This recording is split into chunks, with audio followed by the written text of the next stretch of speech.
Purvanchal university ఇది కేవలం university కాదు, మీ సక్సెస్ స్టోరీకి చిరునామా.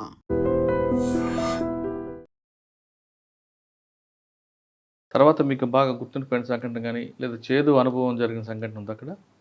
చేదు అనుభవాలని అంటే ఇప్పుడు మావోయిస్టులు వాళ్ళు ఎంచుకున్న సిద్ధాంతం చేయబట్టే ఇవన్నీ వస్తుంది. ఇప్పుడు ఇది అటు ఇటు ఈ రెండు కూడా ఎటున్నా కూడా ఏదైతే పేద వర్గాలు ఉంటాయో అవే ఉంటాయి లోపల. అంటే మీకు మోస్ట్లీ నీకు వీళ్ళు పోయి ఆడ మోటివేట్ చేసింది కూడా అంత ఆదివాసులే.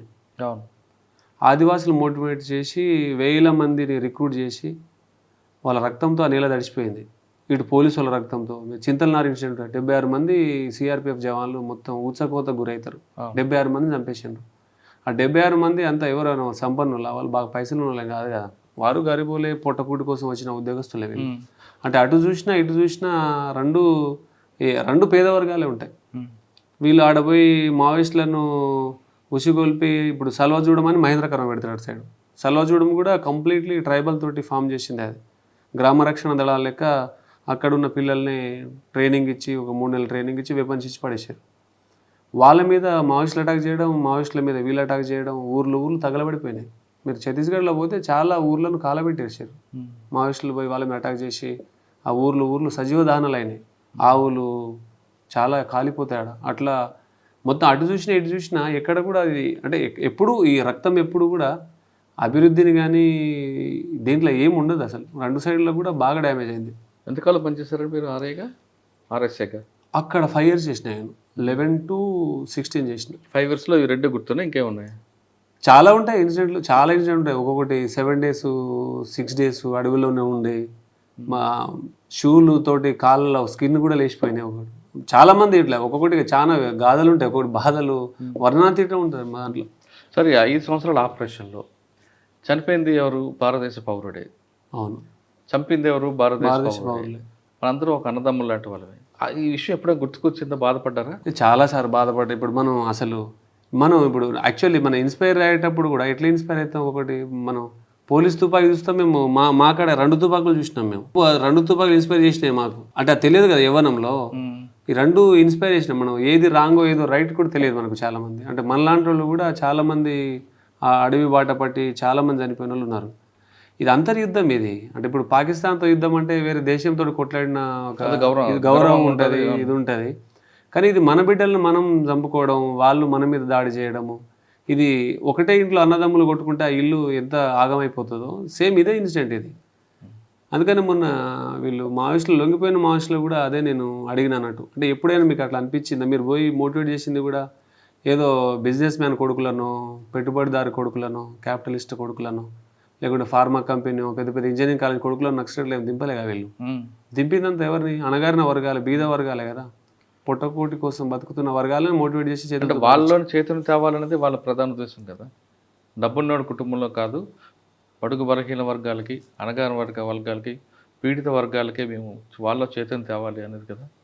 వాళ్ళ చైతన్యం తేవాలని చెప్పేసి వాళ్ళే ఇప్పుడు ఆగమైపోయారు మొత్తం. ఇప్పుడు దీనికి ఇప్పుడు పెద్ద క్వశ్చన్ అది వాళ్ళకు. ఇప్పుడు వాళ్ళే వర్గాలుగా చీలిపోయి దాంట్లో అసలు మేము చేసిన ఉద్యమానికి ఏం లేదు, దీనికి చివరి వరకు ఏ ఫలితం లేకుండా అని వాళ్ళే అనిశ్చిత స్థితిలో ఉన్నారు. వాళ్ళు డైలమాలో ఉన్నారు. అసలు ఇది మేము దీంట్లో విజేతలమా పరాజితులమా మేము అసలు, లేకుంటే బాధితులమా, లేకుంటే మేము వేరేటోళ్ళను రాంగ్ రూట్లో తీసుకుపోయిన నిందితులమా అనే ఒక డిఫరెంట్ ఆలోచనలో వాళ్ళే డైలమాలో పడిపోయారు.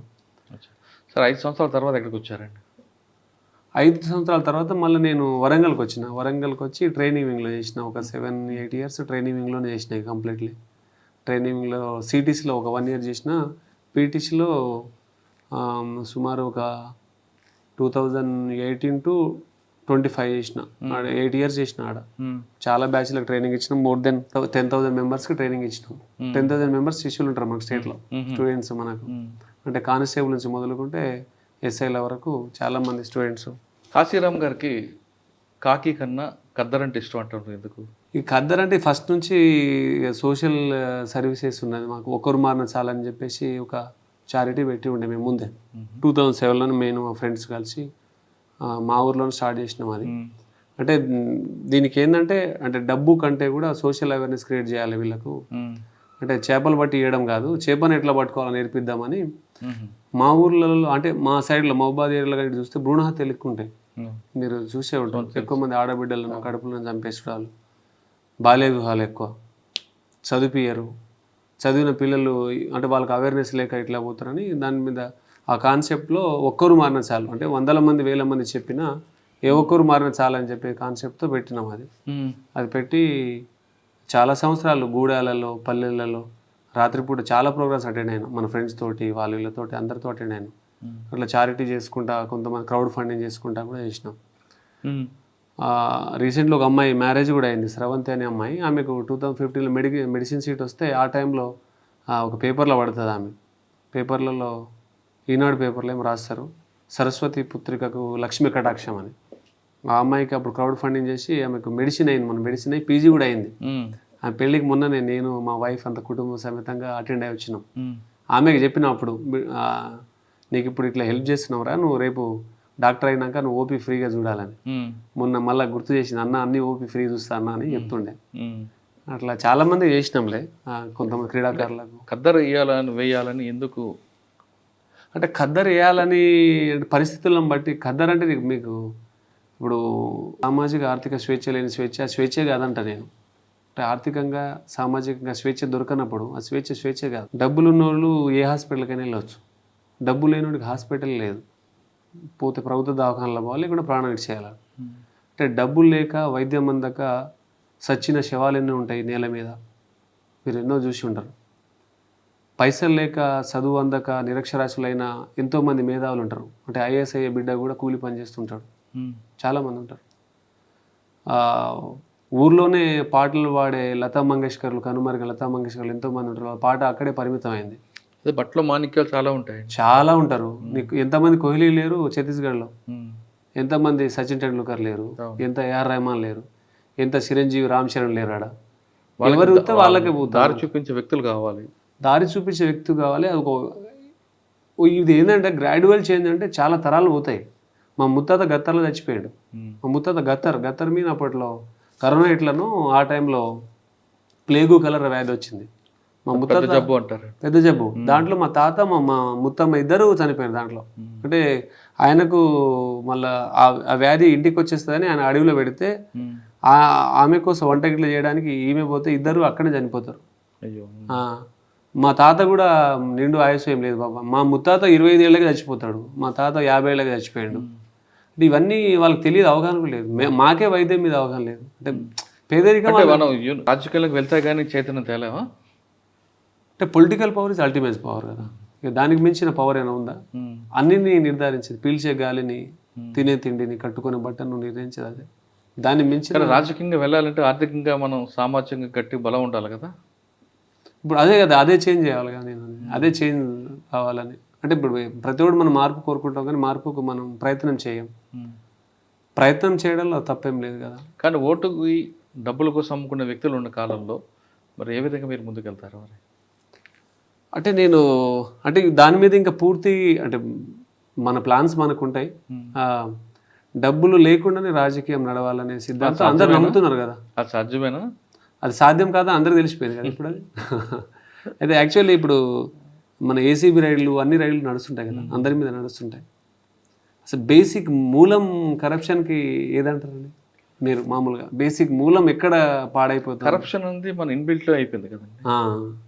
అందుకనే అబ్దుల్ కలాం గారు అంటారు, చిన్న చిన్న కరప్షన్ అంటే మనం పట్టించుకోవట్లేదు. మన దృష్టిలో కరప్షన్ అంటే ₹1,00,000 5,00,000 ఉంది. కొంతకాలం పోయి అది కూడా పెద్ద తప్పేం కాదంటాం. ఇక్కడ కరప్షన్ అనేది మనమే అలవాటు చేస్తున్నాం ఆఫీసర్లకి. అవును. అబ్దుల్ హాస్పిటల్కి వెళ్ళి మనం తొందరగా వెళ్ళాలని గేట్ దగ్గర ఉన్న ప్యూన్ మనకు అడగకపోయినా మనం చేతులు ₹10 పెడతాం. అవును, అక్కడే అలవాటు అవుతుంది. డబ్బులు తీసుకుని ఓటేస్తాం, ఎందుకంటే అది మన డబ్బు అంటాం. మరి ఎక్కడ మీకు తేడా వస్తుంది? అవును. మీ వెనక 10 మంది తిరగాలంటే ఆయనకి బిర్యానీ పెట్టాలి, అవన్నీ మీరు పెడతారా? ఇప్పుడు ప్రతి యువకుడు ఏం రాజకీయాలు కోరుకుంటాడు, మొత్తం మార్చాలని రచ్చబెట్టడం మీద డిస్కషన్ అవుతుంది. ఆ యువత మారకుండా అట్నే ఉంటే చేంజ్ వస్తుంది ఎప్పుడైనా. కరెక్టే గారు. ఇప్పుడు రాజకీయాలన్నీ కూడా వ్యాపారంగా మారాయి కదా, మరి ఆ వ్యాపారాన్ని తట్టుకునే శక్తి మీకు ఉందా అని. ఇక మన అంటే కొన్ని ఐడియాలజీ పవర్స్ ఉంటాయి, అంటే కొంత ఆలోచనకున్న పవరు అది తెంపుకొని బయటపడుతుంది. రైట్. ఇప్పుడు కేసీఆర్ తెలంగాణ ఉద్యమం ఎంచుకున్నప్పుడు ఒక ఎమోషన్ ఉండే, ఒక ఆత్మ, దానికి తెలంగాణ ఆత్మ పట్టుకొని వచ్చిండు. ఆ టైంలో ఎంత డబ్బు పట్టినా పని చేయలే. కొన్నిసార్లు ఏంటంటే ఐడియాలజీకి ఉన్న పవర్ అన్నీ దాటిపోతుందని నేను బాగా బలంగా నమ్ముతా. ఇప్పుడు మావోయిజం ఉన్నది, వేల మంది తుపాకులు పెట్టరు కానీ మావోయిజం అనేది సావది కాదు. అంటే మావోయిజం మీద ఐడియాలజీ అది అట్నే ఉంటుంది. అది ఐడియాలజీ ఇంకో రూపంలో రావచ్చు, ఇంకో రూపంలో వస్తుంది. అది ఇప్పుడు గాంధీజం ఉంటుంది, అంబేద్కరిజం ఉంటుంది, బుద్ధిజం ఉంటుంది. ఇప్పుడు యేసుప్రభు క్రిస్టియానిటీ ఎస్టాబ్లిష్ చేసిండు. ఐడియాలజీ ఏంటంటే ఐడియాలజీకి ఉన్న పవర్ డిఫరెంట్గా ఉంటుంది. సో అంటే ప్రతి మనిషిలో వచ్చే ఒక ఆలోచన అది ఒక విస్ఫోటనంగా మారవచ్చు అని నేను బలంగా నమ్ముతా. అంటే ఈ ప్రకృతి అంతా సహకరించినప్పుడు మనం అనుకున్నది 100% దాని ఎఫర్ట్ పెట్టినప్పుడు రేపు అన్నీ కలిసి రావచ్చు అనేది అనుకుంటా. అంటే యుద్ధాన్ని మనం ఆ యుద్ధంలో చేయాలి. ఇప్పుడు సాంప్రదాయ యుద్ధాలు ఏం లేవు, బెల్లు కొట్టుకొని యుద్ధం చేసేది ఏం లేవు. 6 గంటల నుంచి 6 గంటలు కొట్టుకోవాలి, వెన్నుపోటు ఓడవద్దు, వెనక నుంచి ఓడవద్దు అని లేవు. యుద్ధాన్ని ఎట్లయినా చేయాలి, దొరికితే కత్తిపీట, దొరకకుంటే ఏది పడితే దాంతో యుద్ధం చేయాలని నడుస్తుంది. సరే మనం మన వల్ల ఏంటంటే అరే ఒకటి మా ఊర్లోకి వెళ్ళి ఆ సైడ్లో అసలు ఫస్ట్ అంటే మాకున్న ఎడ్యుకేషన్కి మేము జాబ్ కొడుతున్నామంటే పెద్ద షాక్ అవుతారు స్టార్టింగ్లో. అరే వీడికి కూడా వచ్చిందా అట్లా చూస్తారు అన్నట్టు. ఎందుకంటే మాకు ఎడ్యుకేషన్లో ఒక 237 మంది మేము 10th క్లాస్లో ఉంటే ఒక 30 మెంబర్స్ పాస్ అయినారు. మోర్ దెన్ 200 ఫెయిల్ అయినాం మేము. నేను అట్లా 10th ఫెయిల్ అయినా, ఇంటర్మీడియట్ ఫెయిల్ అయినాను. కానీ ఇప్పుడు మీరు ఎంచుకున్న నియోజకవర్గం నుంచి మీలాంటి ఆఫీసర్లు చాలామంది దాని మీద ఫోకస్ పెట్టారు. ఆ పోటీలో కూడా మీరు నిలబడగలరా? ఇక చూడాలి. ఇక మనం అంటే ఇప్పుడు కాశీరామ్ ఎక్కడి నుంచో మొదలు పెట్టిన జర్నీ ఇక్కడ దాకా వస్తే నేనే నమ్మాలి. ఇక్కడ దాకా వచ్చినా కదా, ఇంకెక్కడ దాకా పోతున్నామో నాకు కూడా తెలియదు. అంటే పాజిటివ్ థాట్స్ తోటే ఉన్నా. వస్తే ఒకటి ఉంటుంది, లేదంటే ఒక సామాజిక రాజకీయ కొత్త విప్లవాన్ని సృష్టిస్తాం. వరంగల్ తర్వాత ఎక్కడికి వచ్చారు? వరంగల్ తర్వాత వరంగల్లోనే ఎక్కువ లాంగ్, సిటీస్లో ఒక 1 year, పీటీస్లో ఒక 8 years, ఈడ వచ్చి 6 months. ఈడ 6 months నుంచి ఈడ చేస్తున్నా. ఓకే. ఇక్కడ ఏమున్నాయి ఆపరేషన్స్? ఈడ ఆపరేషన్స్ ఇక ఆల్మోస్ట్ ఇక అంటే విప్లవం చివరి దశకి చేరింది. Complete March 31st Amit Shah గారు ఇచ్చిన స్టేట్మెంట్ ప్రకారం వాళ్ళు చాలామంది లొంగిపోవడాలు ఇవన్నీ అయిపోయినది. అంటే ఒక విధంగా మంచి పరిణామం. ఇప్పుడు అంటే ఆ పల్లెలు కూడా అభివృద్ధి పదాలు నడుస్తుంది, కొంత ఆ పిల్లలు కూడా ఎడ్యుకేషన్ అందుతుంది. అంటే వాళ్ళు ఎంచుకున్న సిస్టమ్ ఎప్పుడు మనం మంచిది అనుకోవచ్చు. అంటే అక్కడ కూడా ఐఐటీలు, ఆడ నుంచి నీట్ ర్యాంకులు, అక్కడ నుంచి కూడా ఐఏఎస్ ఆఫీసర్లు పుట్టుంటే బాగుండు. కానీ ఏడైతే విప్లవం బాగా నక్సలిజం ప్రబలుతుందో అక్కడ ప్యానిక్ ఉంటుంది, భయం ఉంటుంది, యువతలో ఒక భయం ఉంటుంది, ఒక ఆందోళన ఉంటుంది. వాళ్ళు ఏ పోలీసులతో మాట్లాడినా ఇన్ఫార్మర్ లెక్క ఫీల్ అయిపోయి చంపేసిన దాఖలాలు మస్తున్నాయి. 2013లో 9 మర్డర్లు అవుతుంది. చెర్ల, వెంకటాపురం, వాజేడు ఏరియాలో 9 మంది అమాయకులను చంపేస్తారు.